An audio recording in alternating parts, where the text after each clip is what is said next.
that if he has realized that he doesn't have good friends, he has a clean slate right now. I mean, if he wanted to get rid of anyone, I think the dissent has helped him, because now no one will blame the president for sending them home.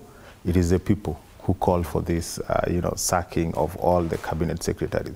So he's in a good place, and I don't think the president needs, I mean, no one will remember any other person in this regime other than President William Ruto.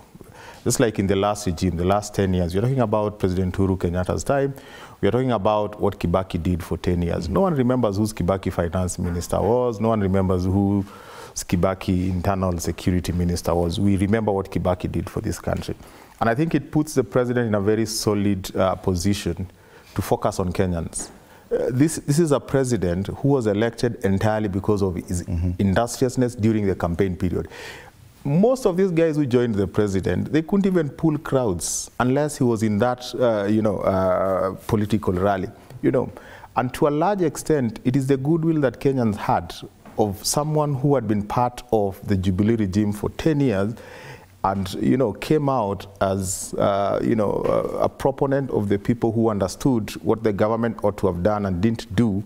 And he promised that I know I have been here, I know where we went, we fell short, and once I get this power, I will redefine everything. I will change they even came up with the bottom-up model, which was fairly interesting, telling Kenyans that, money was not trickling from the top. Now money will be coming from the bottom. And I think those promises were real.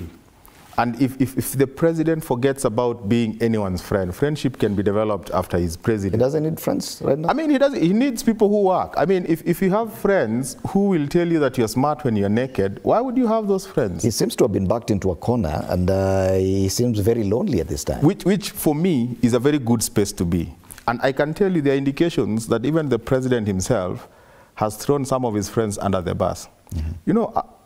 A president going to the Twitter space basically means that he has made himself the lowest hanging fruit as far as public accountability is concerned.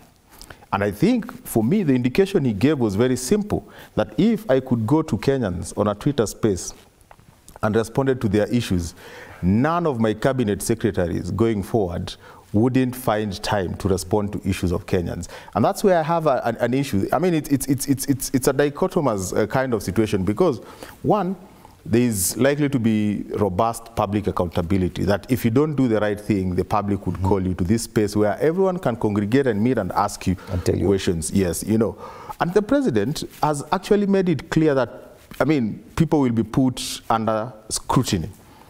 The flip side of it, which I'm worried about, is when is it likely to stop? We can have people power and lose the country, So to a large extent, there is that element of, robust public accountability, and there is also the element of putting ministers on toes to the point where they can't work. But I think where the president has put himself, he doesn't need to have friends. He simply needs to deliver on the promises that he made. He simply needs to change the lives of Kenyans based on the lofty ambitions they had during the campaign trail.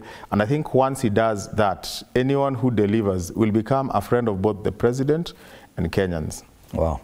Let's take a break now, and when we come back,